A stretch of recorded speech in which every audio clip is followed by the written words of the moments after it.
Good evening everybody. हम लोग back class में lecture number 1 light reflection and refraction वाले चैप्टर में पढ़े थे। व्हाट इज लाइट, लाइट से टर्म, लाइट के फिनोमिना, रे, ये क्या कहते हैं, बीम, टाइप्स ऑफ बीम से यहाँ क्लास स्टार्ट करना था। तो सबसे पहले रिवीजन के तौर पे अगर करना चाहें तो जैसे में अपना है लाइट। लाइट के विषय में क्या बताए थे? लाइट के विषय में बताए थे कि लाइट, पहले लाइट के विषय में बताए थे कि एक एनर्जी का फॉर्म होता है, ये फॉर्म ऑफ एनर्जी होता है। क्या होता है? फॉर्म ऑफ एनर्जी होता है, जिसके कारण हम किसी ऑब्जेक्ट को देख पाते हैं। मतलब ये ऊर्जा का रूप है। हिंदी में कुछ विद्यार्थी क्लास में बोल रहे थे, सर हिंदी में पढ़ाइए। ये ऊर्जा का रूप है। किसका रूप है? ऊर्जा का रूप है, जिसके कारण हम किसी वस्तु को देख पाते हैं। उसके बाद बताए थे लाइट जिस डायरेक्शन में चल रही है, डायरेक्शन को डिनोट करने के लिए हम जो एक स्ट्रेट लाइन खींचते हैं, ये स्ट्रेट लाइन को हम रे कहते हैं, किरण कहते हैं। मतलब किसी प्रकाश की चलने की दिशा बताने के लिए जो हम सरल रेखा खींचते हैं, उस सरल रेखा को किरण कहते हैं। फिर उसके बाद बोल रहे थे किरणों का समूह, किरणों का समूह को हम क्या कह देते हैं? किरण पुंज कह देते हैं, जिसको हम कहते हैं बीम। किरणों के समूह को हम किरण पुंज कह देते हैं। यहाँ तक चर्चा किए थे। किरण पुंज 3 प्रकार का होता है: समांतर, अपसारी, अभिसारी, पैरेलल, कन्वर्जिंग, डाइवर्जिंग। अब आज के क्लास में यहाँ से चलेगा। जैसे अपना है सबसे पहला chapter light reflection and refraction. Short notes है, मतलब एक रिवीजन नोट्स की तरह हम पढ़ा रहे हैं। वो ज़्यादा डिटेल कहिए कि जैसे क्लास के तरह चलता है, उस तरह से नहीं है। क्लास की तरह अगर रहता तो कहने का मतलब है कि फिर थोड़ा डिटेल और चलता, आपको बहुत सारे लिखवाया जाता। एक शॉर्ट नोट्स की तरह है, जो आप रिवीजन नोट्स कह सकते हैं इसको। मेरा नाम सांझा है, आप सब तो जानते ही होंगे। और यहाँ पे आपका, यहाँ पर चलिए टाइप्स ऑफ बीम के बारे में सबसे पहले चर्चा किए। तो सबसे पहला बीम, टाइप्स ऑफ बीम में बताएं पैरेलल, जिसको हिंदी में बोला जाता है समांतर किरण पुंज। समांतर किरण पुंज, हिंदी में क्या बोलेंगे इसको? समांतर किरण पुंज। सेकेंड कन्वर्जिंग है, इसको बोलेंगे अभिसारी। अभिसारी किरण पुंज।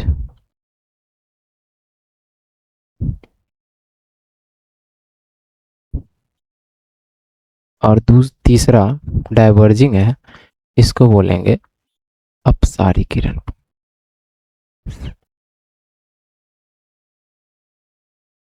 सारी किरण पुंज। टाइप ऑफ बीम अर्थात यहाँ से अगर हिंदी इसका भी लिख दे तो किरण पुंज के प्रकार।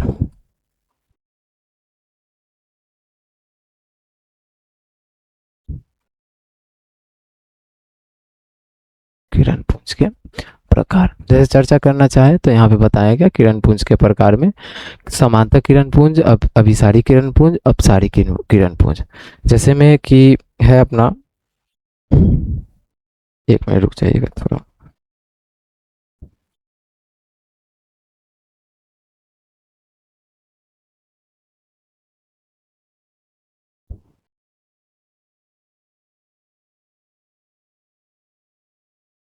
वो थोड़ा क्या कहते हैं, दीदी का कॉल आ गया था। किरण पुंज के प्रकार पे चर्चा कर रहे हैं। समांतर किरण पुंज, अभिसारी किरण पुंज और अपसारी किरण पुंज। किरण पुंज 3 प्रकार के होते हैं। अब जैसे यहाँ पे फिगर के हिसाब से बोले तो समांतर किरण पुंज, जब किरण एक दूसरे के समांतर हो तो इसे बोलेंगे समांतर किरण पुंज। जैसे यहाँ पे आपको है लिखा हुआ है, यहाँ पे डाइवर्जिंग से स्टार्ट किए हैं, पैरेलल है। डाइवर्जिंग के विषय में भी बताए हैं। अपसारी किरण पुंज, in this type of beam the ray of light emerges from a point source and spread out। अपसारी किरण पुंज में क्या होता है, डाइवर्जिंग में क्या होता है, लाइट एक पॉइंट से निकलेगा और अलग अलग डायरेक्शन में फैलेगा। फैल रहा है तो अपसारी अर्थात डाइवर्जिंग। पैरेलल में क्या होता है, in such beam the ray light at parallel to each other, कि जब सभी रे लाइट क्या हो, आपस में पैरेलल हो, सभी रे लाइट आपस में पैरेलल हो, तो इसे बोलते हैं अपसारी सॉरी समांतर किरण पुंज। समांतर किरण पुंज के लिए दूसरा पॉइंट क्या लिखें, a beam coming from a very distant light source such as a sun, बहुत दूर से आ रहा हो, जैसे सन से आ रहा है, सन से जब कोई लाइट आ रहा है तो हमें नहीं पता चलता है कैसे आ रहा है, तो हम इसको क्या मान लेते हैं, समांतर किरण पुंज की तरह एज्यूम कर लेते हैं, consider as a parallel beam.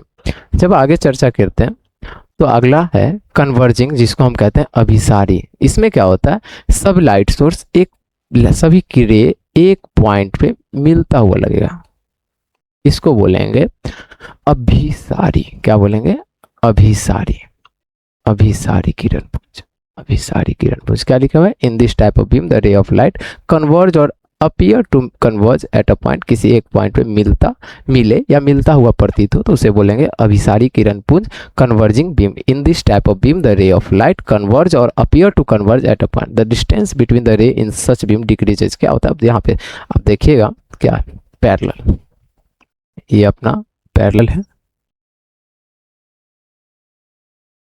ये है पैरेलल, पैरेलल, ये अपना मान लीजिए, चलिए कन्वर्जिंग,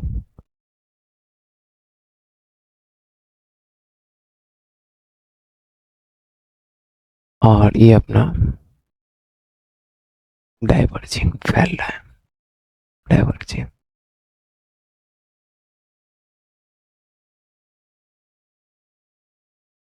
डाइवर्जिंग।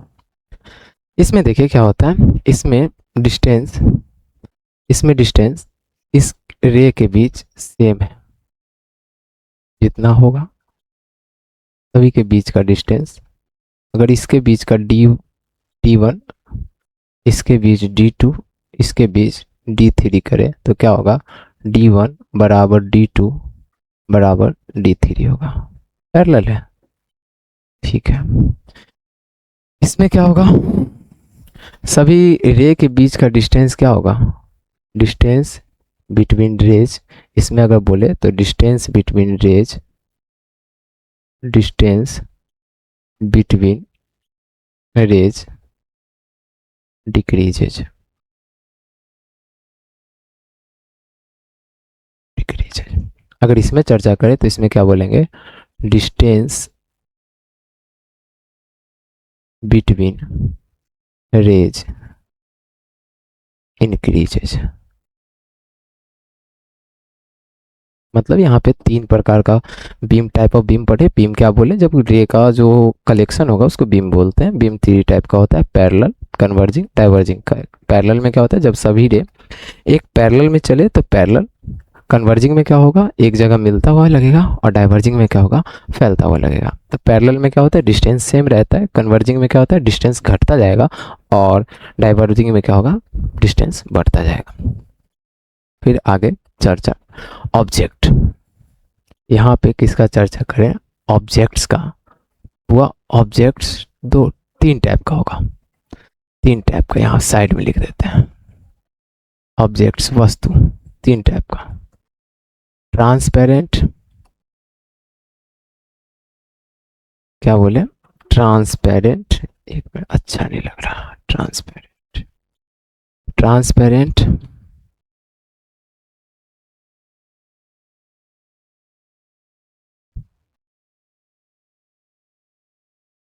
ट्रांसलूसेंट,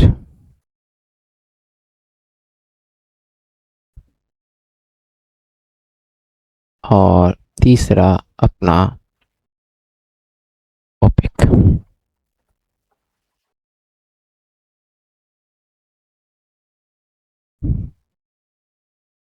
अगर हिंदी में इसे बोले तो पारदर्शी,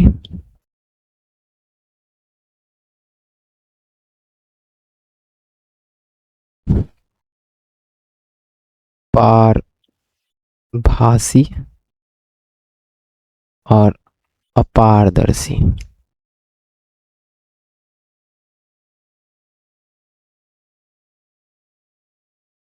थोड़ा हिंदी कहीं कहीं अशुद्ध हो तो देख लीजिएगा, हिंदी थोड़ा गड़बड़ है। चलिए नहीं, घेरते नहीं है, घेर।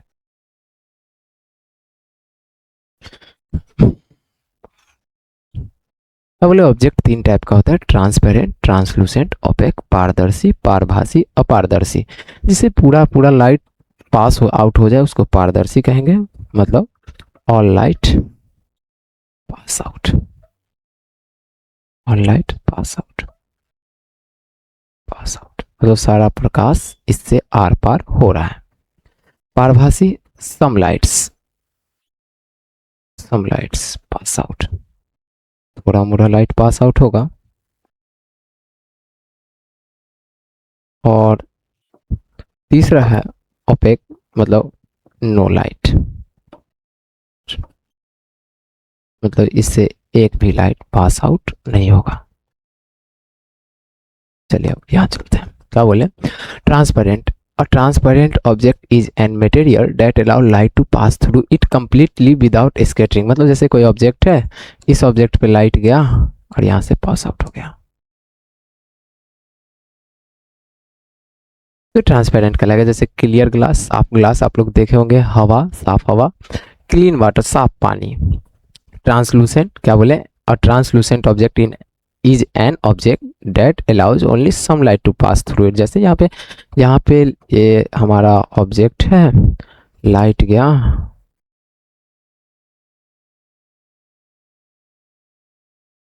इसमें से कुछ ही लाइट निकला, सम लाइट्स, मतलब सारा लाइट को अपने से पास नहीं करने देगा, सम लाइट्स को पास करने देगा, उसको ट्रांसलूसेंट कहते हैं। जैसे यहाँ पे forested glass, butter paper, butter paper जैसे पेपर है वो बटर पेपर, उसमें बटर लगा दो, उसके बाद लाइट पास करो तो सम, या तो आप देखते हो कि जब धुंधला धुंधला साफ साफ दिखाई दे तो वो ट्रांसपेरेंट ऑब्जेक्ट है, धुंधला दिखाई दे ट्रांसलूसेंट ऑब्जेक्ट है, और दिखाई न दे तो ओपेक ऑब्जेक्ट है। ये सबसे ईजी फंडा है पता करने का। अगर पूरा साफ क्लियर व्यू है ट्रांसपेरेंट है, अगर सम वो ब्लड व्यू है ट्रांसलूसेंट है, और बिल्कुल ना दिखाई दे तो ओपेक ऑब्जेक्ट है। जैसे आपके घर में खिड़की है, खिड़की लगा दो, बिल्कुल नहीं दिखाई, इसके अभी शीशा वाला एक खिड़की होता है जिसमें से थोड़ा थोड़ा दिखाई देता है, तो वो ट्रांसलूसेंट का ऑब्जेक्ट हो जाता है, एग्जाम्पल हो जाता है, सॉरी। चलिए आगे, जैसे ओपेक क्या बोले, an opaque object is an object that does not allow light to pass through it. Opaque object जिसके बारे में अभी हम बताएं, अपारदर्शी, जो अपने में से बिल्कुल लाइट को पास करने ही नहीं देगा, जब लाइट पास होगा ही नहीं तो उससे आर पार हम देख ही नहीं पाते। हम पहले आपको बताएं किसी ऑब्जेक्ट को हम तभी देख पाते हैं जब लाइट किसी ऑब्जेक्ट से टकराकर हमारे आंख पर पड़ता है।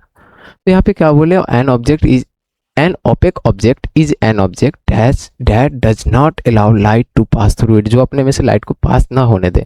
Objects behind the opaque object can not seen. अभी हमें बताया कि ऑब्जेक्ट जो कोई वस्तु है, जैसे ये कलम है, किसी ओपेक ऑब्जेक्ट, जैसे मेरा ये हैंड है, अब ये हैंड एक ओपेक ऑब्जेक्ट की तरफ बिहेव करेगा। क्यों, जब इससे लाइट आर पार नहीं हो पाएगा, क्योंकि देखिए मेरे ये हाथ है और मैं अगर हम यहाँ छिपा ले तो आप मेरे इस हाथ से पीछे वाला जो मेरा पोर्शन उसको नहीं देख पा रहे हैं, और अभी मेरे पीछे और इस हाथ से इस साइड हवा है, इस साइड भी हवा है, इस साइड से मेरे कुछ पोर्शन को आप देख रहे होंगे, इस साइड से कुछ पोर्शन को देख रहे होंगे, मतलब इधर जो हवा है वो ट्रांसपेरेंट हो गया, और मेरा ये जो हैंड है, ये पाम है, ये जो पाम है ये मेरा ऑपेक ऑब्जेक्ट की तरह बिहेव करेगा। यहाँ तक में तो मेरे हिसाब से कोई दिक्कत नहीं होना चाहिए। जैसे फिगर में ही आप देख रहे होंगे, ट्रांसपेरेंट में क्या हो रहा है, यहाँ पे फोर रे डिनोट किया गया है, फोर रे यहाँ से क्या हो रहा है, पास आउट हो रहा है। जैसे एग्जाम्पल में आप विंडो दे दिया, यहाँ पे ट्रांसलूसेंट के लिए क्या है, फोर रे है, और यहाँ पे सिर्फ कितना रे निकल रहा है, 2 रे निकल रहा है, और ओपेक में क्या है, 4 रे तो गया लेकिन एक भी रे पास आउट नहीं हो रहा है। जैसे हमारा बैकपैक, जैसे बैकपैक कर लो, आप भी तो देखते ही होंगे, घर पे बैकपैक करो और बैग को उठा के ऐसे करो, अब उससे आर पार तो कुछ दिख नहीं रहा है, मतलब वो कैसा ऑब्जेक्ट है, सॉरी ओपेक ऑब्जेक्ट है। ऐसे कुछ उठाओ, पेपर उठाओ, एली पेपर उठाओ, उसको ऐसे करो तो कुछ कुछ दिखाई देता है, धुंधला धुंधला, तो वो कैसा हो जाएगा, ट्रांसलूसेंट।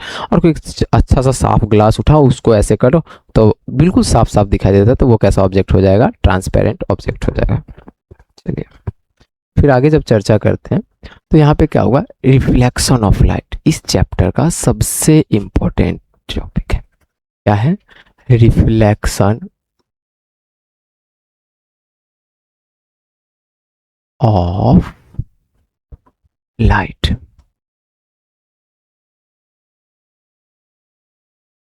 ये हिंदी मीडियम वालों के लिए थोड़ा बता रहे हैं, इंग्लिश मीडियम वालों के लिए तो लिखे हुए हैं वहां पे।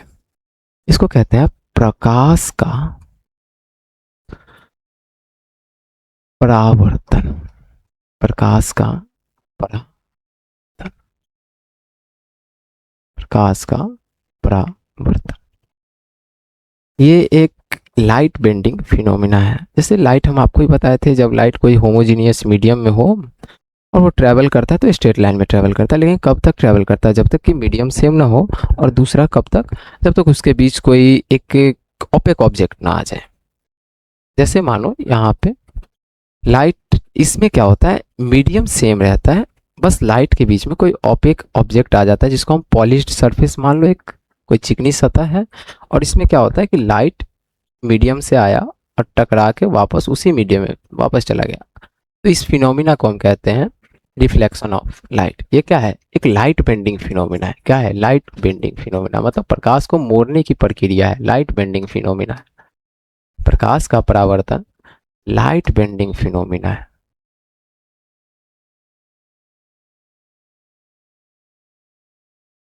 ये प्रकाश को मोड़ने की प्रक्रिया है। क्या है, हिंदी में बोले तो प्रकाश को मूडने की प्रक्रिया, मूडने की प्रक्रिया, ये क्या है, प्रकाश को मूडने की प्रक्रिया है।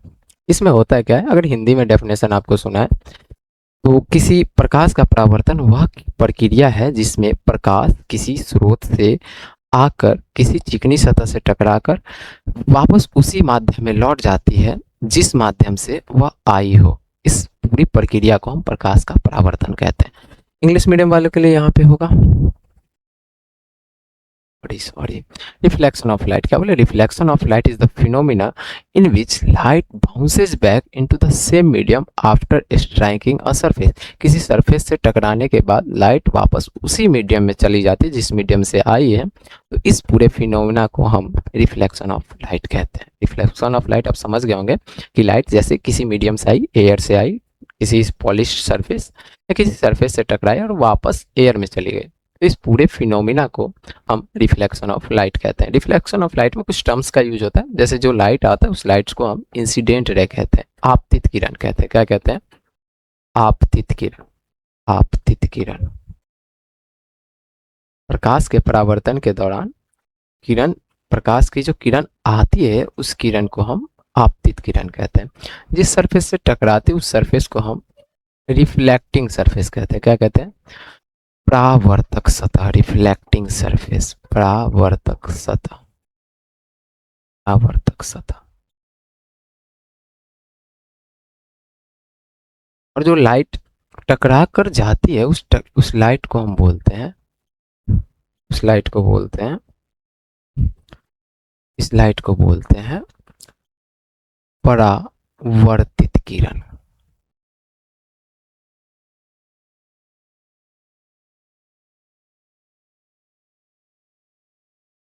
और जिस पॉइंट पे टकराती है उस पॉइंट को बोलते हैं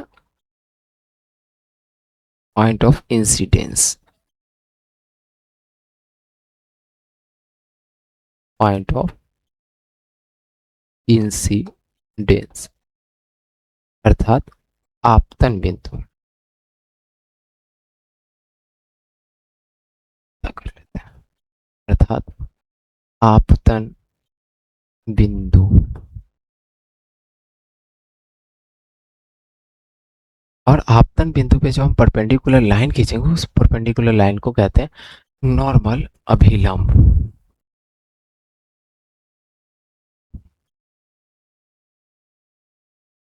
मतलब इस फिनोमिना में जो जो टर्म यूज होता है वो आपको पता होना चाहिए। पहला बात क्या बोले थे कि लाइट किसी सरफेस से टकराकर वापस उसी मीडियम में चली जाती है जिस मीडियम से आई है। इस पूरे फिनोमिना को हम रिफ्लेक्शन ऑफ लाइट कहते हैं।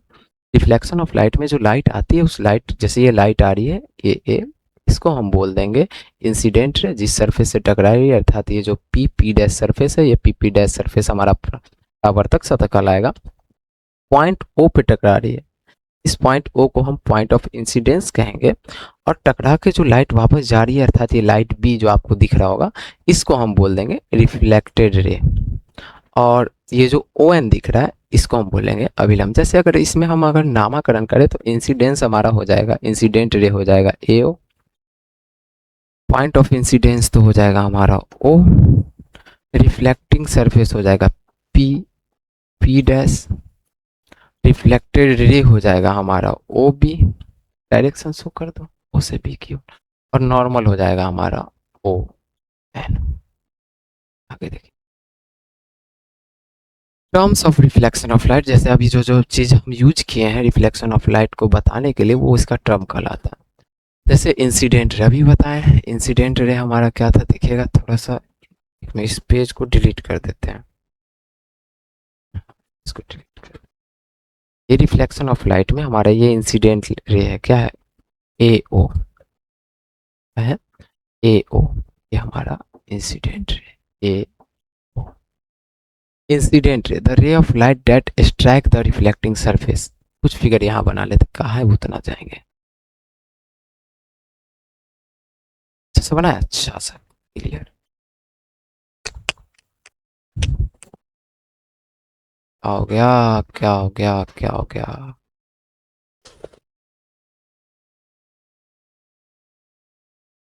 हाँ पूरा सा भाई मिस के कारण सारा चला जाता है, से से मान लीजिए अपना रिफ्लेक्टिंग सरफेस,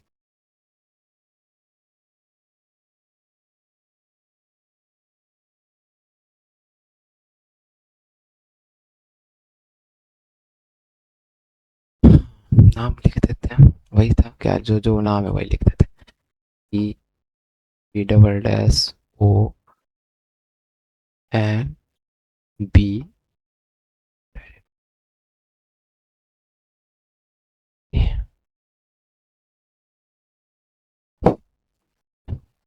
क्या बोले, the ray of light that strikes the reflecting surface, मतलब क्या, जो रे ऑफ लाइट जिस सरफेस को टकराती है, सरफेस पे टकराने वाली जो लाइट जो सरफेस की ओर आएगी उस लाइट को क्या बोलेंगे, उस रे ऑफ लाइट को क्या बोलेंगे, इंसिडेंट रे, क्या बोलेंगे, इंसिडेंट रे, मतलब ये हमारे फिगर में इंसिडेंट रे एओ है, ये ठीक है। उसके बाद दूसरा है reflected ray, the ray of light that bounces back from the reflecting surface, जो रिफ्लेक्टिंग सरफेस से टकरा के वापस चली गई, इसको क्या बोलेंगे, रिफ्लेक्टेड रे, क्या बोलेंगे, रिफ्लेक्टेड रे, क्या बोलेंगे, रिफ्लेक्टेड रे, रिफ्लेक्टेड रे। जैसे यहाँ पे कौन है, ओ बी है, ओ बी। उसके बाद point of incidence, the point on the surface, जो सरफेस पे जो पॉइंट है, where the incident ray strike, जहाँ इंसिडेंट रे स्ट्राइक कर रहा है, टकरा रहा है, उस पॉइंट को क्या बोलेंगे, point of incident, point of incidence. और यहाँ हमारा पॉइंट ऑफ इंसिडेंस कौन है, वो है। फिर आगे नॉर्मल एंड इमेजिनरी लाइन, ये इमेजिनरी लाइन होता है, जैसे यहाँ पे था ऐसे कुछ ऐसे, और यहाँ जो खींचे ये perpendicular, an imaginary line drawn, drawn perpendicular to the reflecting surface, reflecting surface है at the point of incidence, point of incidence पे जो हम नॉर्मल खींचेंगे सीधा उसको हम बोलेंगे नॉर्मल, परपेंडिकुलर लाइन को क्या बोलेंगे, नॉर्मल बोलेंगे। यहाँ पे नॉर्मल के लिए हम ओ एन को डिनोट किए थे, ओ एन को डिनोट किए थे। Angle of incidence, angle of incidence और एंगल ऑफ रिफ्लेक्शन, चलिए हम आपको इमेज में समझाते हैं, एंगल ऑफ इंसिडेंस और एंगल ऑफ रिफ्लेक्शन। नॉर्मल और इंसिडेंट रे के बीच जो एंगल बनेगा इस एंगल को कहेंगे एंगल ऑफ इंसिडेंस, और नॉर्मल और रिफ्लेक्टेड रे के बीच जो एंगल बनेगा इसको बोलेंगे एंगल ऑफ रिफ्लेक्शन। क्या बोले, नॉर्मल और इंसिडेंट रे के बीच बनने वाले एंगल को बोलेंगे एंगल ऑफ इंसिडेंस, इसको हिंदी में बोले तो बोलेंगे आपतन कोण, आपतन कोण। और इससे परावर्तन कोण, परावर्तन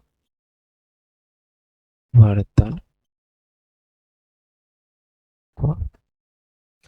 जैसे यहाँ पे आपके यहाँ देख लीजिए डेफिनेशन यहाँ पे है, the angle between the incident रे एंड द नॉर्मल, वही चीज हम बताएं, इसको डिनोट एंगल आई से कर दे, और the angle between the reflected ray and the normal स्क्रूटिनोड।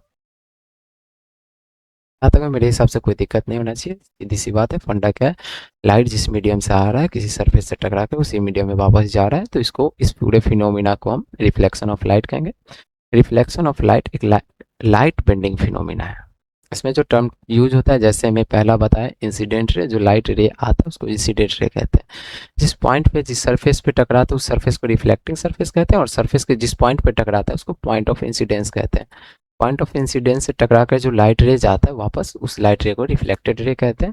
और पॉइंट ऑफ इंसिडेंस पे जो हम परपेंडिकुलर लाइन खींचेंगे, परपेंडिकुलर लाइन को नॉर्मल कहते हैं। नॉर्मल और इंसिडेंट रे के बीच बनने वाले एंगल को एंगल ऑफ इंसिडेंस कहेंगे, और नॉर्मल और रिफ्लेक्टेड रे के बीच बनने वाले एंगल को एंगल ऑफ रिफ्लेक्शन कहेंगे। यहाँ तक चर्चा क्लियर। ये अपना आज का last laws of reflection of light. दो दो लॉ होते हैं laws of reflection of light में, टू लॉ है। पहला पहला लॉ बोला, the incident ray, the reflected ray and the normal at the point of incidence all lie in the same plane. एक ही प्लेन में, एक ही समतल में, एक ही सतह में इंसिडेंट रे, रिफ्लेक्टेड रे और नॉर्मल लाइज करता है। दूसरा बात क्या बोला, the angle of incidence is equal to the angle of reflection. कहने का मतलब, अगर नॉर्मल के साथ कोई एंगल 60 डिग्री का बना के हम फॉल करा रहे हैं, तो रिफ्लेक्टेड रे भी नॉर्मल के साथ कितना होगा, 60 डिग्री का। अगर ये 35 का होगा तो वो भी 35 का होगा। कहने का मतलब, अगर ये ऐसे हम फिनोमिना पे बात करें, जैसे यहाँ पे करते रखें, सॉरी, जैसे हम बोले ये एक है, इसको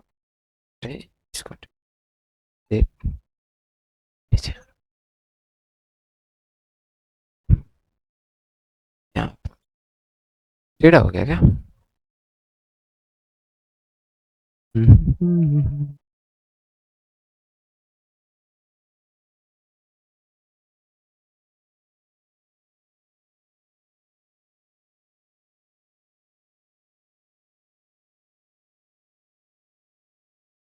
ठीक है, हाँ नॉर्मल। अगर मानिए ये अगर 30 डिग्री का एंगल है, ठीक है, ये लॉ ऑफ रिफ्लेक्शन का फिनोमिना है, ये रिफ्लेक्टिंग सरफेस,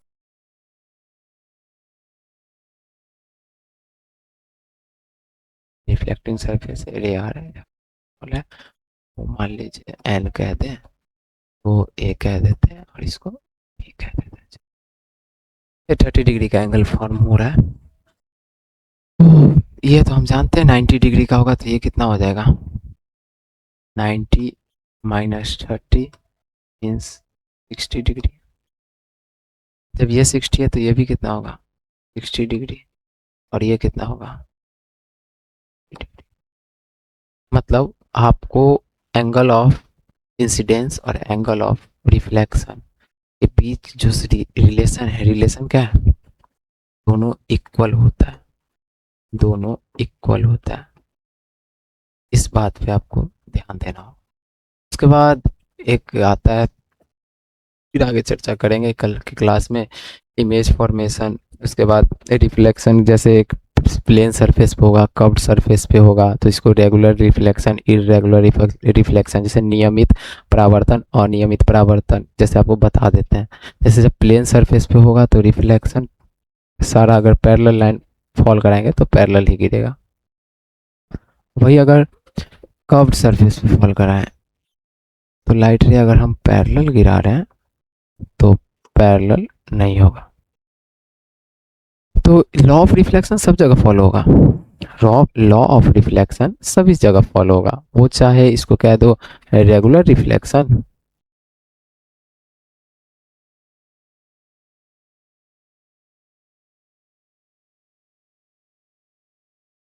जिसको हिंदी में बोलते हैं नियमित, नियमित परावर्तन,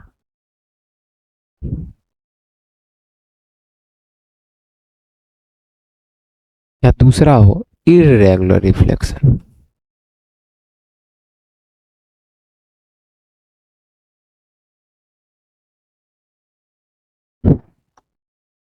अनियमित परावर्तन।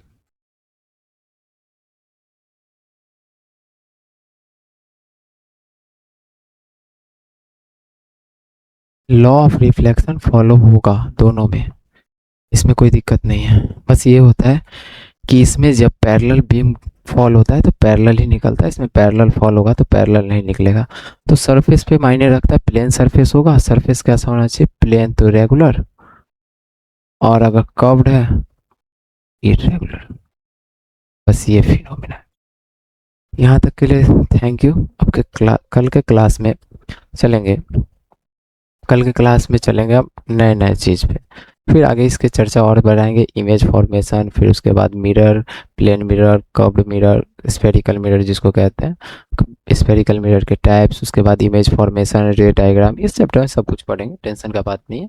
लेकिन आज के लिए क्लास लॉ ऑफ रिफ्लेक्शन पे ड्रॉप आउट करते हैं। आपको लॉ ऑफ रिफ्लेक्शन तक रिवाइज करके आना है, पढ़ लीजिए। आने का कहने का मतलब, हम तो वीडियो अपलोड करते हैं यूट्यूब पे, तो वीडियो अपलोड का मतलब ये है कि आपको रिवाइज करके आइए। हम अब वन टू वन कहिए या क्लासरूम रहता तो फिर अलग मैटर था कि हाँ आपको चेक करते सुनते।